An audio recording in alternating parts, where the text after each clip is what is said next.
Hello. So can you Hello. introduce yourself? Okay. Hi, my name is Tobo Zamto. I'm the founder of Beyond the Lemonade Stand. Yeah. And we've been running for almost a year. Okay. So can you recall the mission of your organization and your role in the achievement of its mission? The mission of the vision. The mission, the vision, and your role. What do Okay. you do to achieve this? Okay. So the vision is to create, develop a critical mass of entrepreneurial leaders coming from under-resourced communities. So they're able to make a meaningful difference in Africa. The mission is to create, offer experiential learning opportunities to young people. Um, my role, I'm the founder of the organization. I'm also I'm the founder and the CEO, and I'm also the lead facilitator on the workshops that we run with the young people. Okay, can you basically tell me the story of your organization? How it started, like your role, like how you came with the idea, like basically go ahead, tell me the story. Okay. So we registered last year, but I started doing career guidance and tutoring workshops for boys that had lived or worked in the streets and were now living in shelters around Pretoria. I was still a university student at the time, which is more than 5 years ago now. And from then, I then started getting involved in all sorts of different youth development initiatives. And over the years, I found that the one critical issue that is not being addressed is looking at young people's beliefs around their ability to, to, to achieve. And so I wanted to create a platform that would enable these young people to start challenging their own beliefs around what they think they're actually capable of achieving. And so that's what we started last year. We uh, initially started out with recruiting grade 9 learners from a school in an under-resourced community called Tembisa, and we were offering three pillars. So the first pillar was career guidance, because a lot of the students in grade 9, you have to make subject choice at the end of grade 9, which affects what you can do post matric.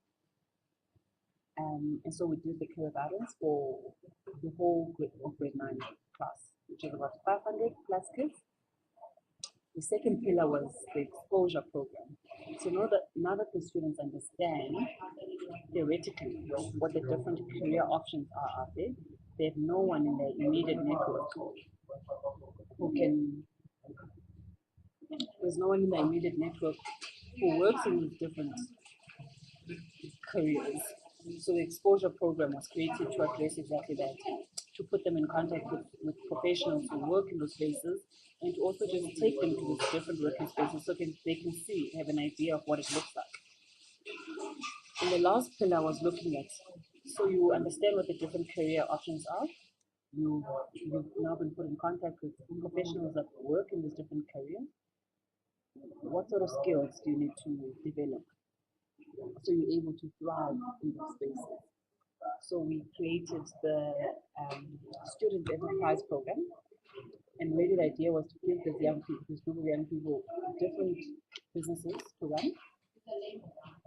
So we split them up into teams of five, and they ran businesses ranging from toilet paper store to a stationery store to rental bookstore, and these would operate during school time over lunch break, and they would sell these products to other learners at school.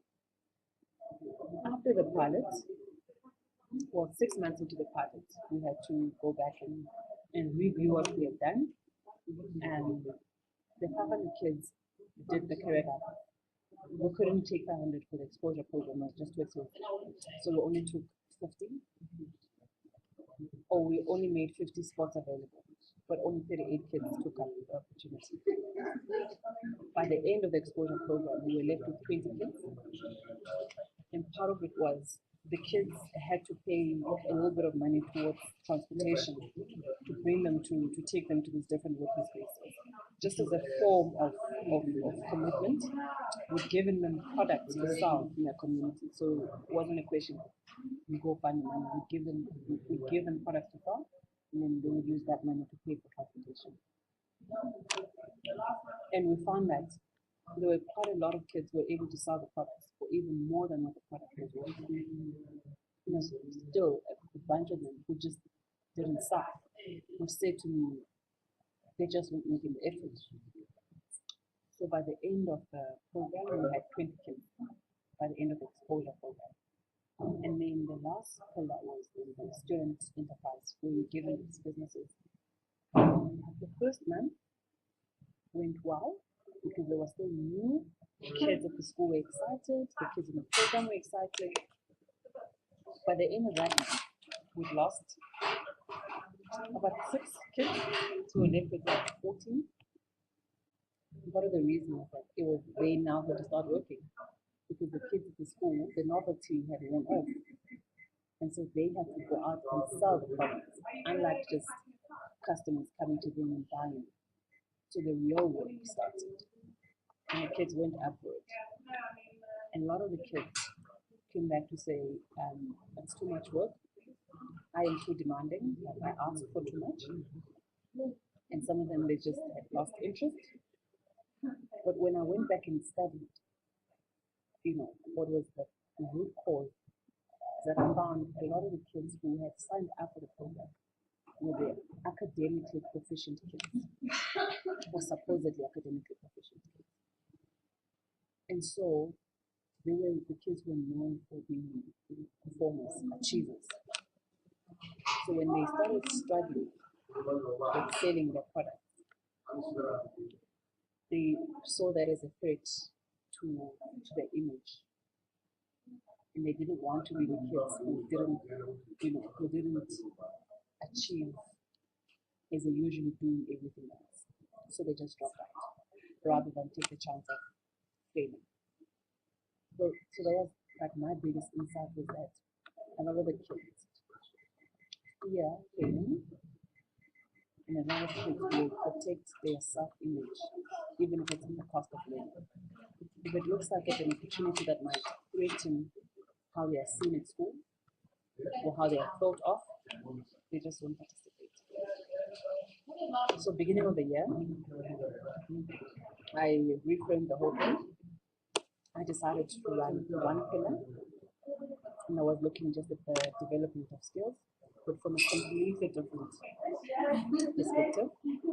I created an entrepreneurial leadership program that's called Did I Just Do That? And the idea is to take them from it's based on 3 pillars. We understand that we get the kids saying in a position where they say, I can't do this, and I'm not going to tell anyone I can't do it. I'm just going to pretend like I know how to do it. I'm going to pretend like I'm not interested. And we want to move them from that to, I can't do this, but I'm willing to say it.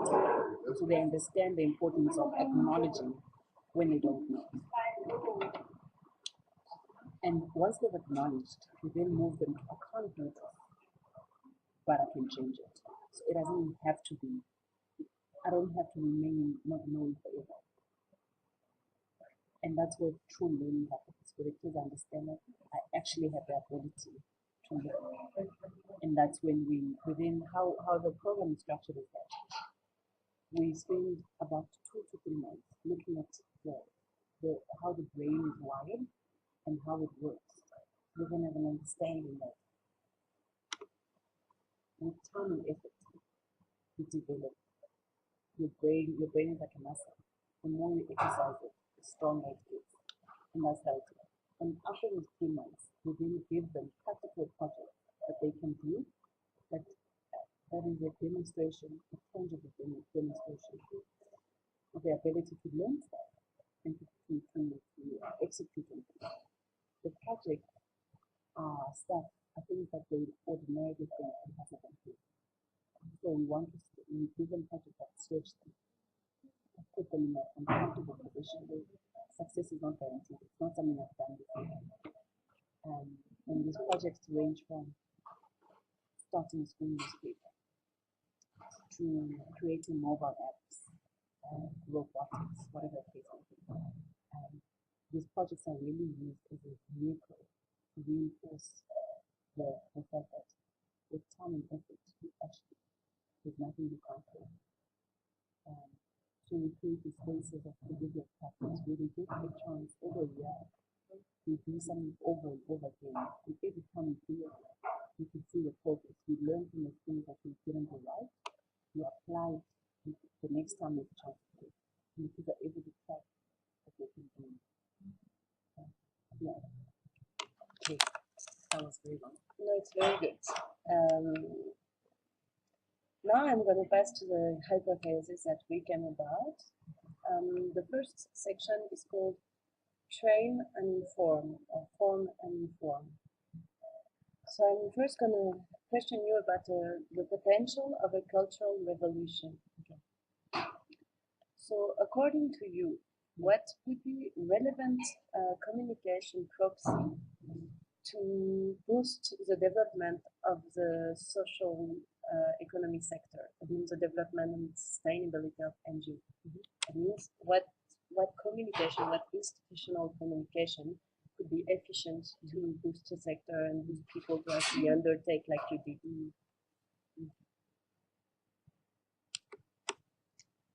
I think so. Small businesses have BTI, and BTI specializes in supporting small businesses. They have grants that we give small businesses, the resources in terms of access to mentors, grant funding, and like equipment, and that sort of thing. There's no dedicated institution for the social sector, whether you are an NGO or you are a social enterprise.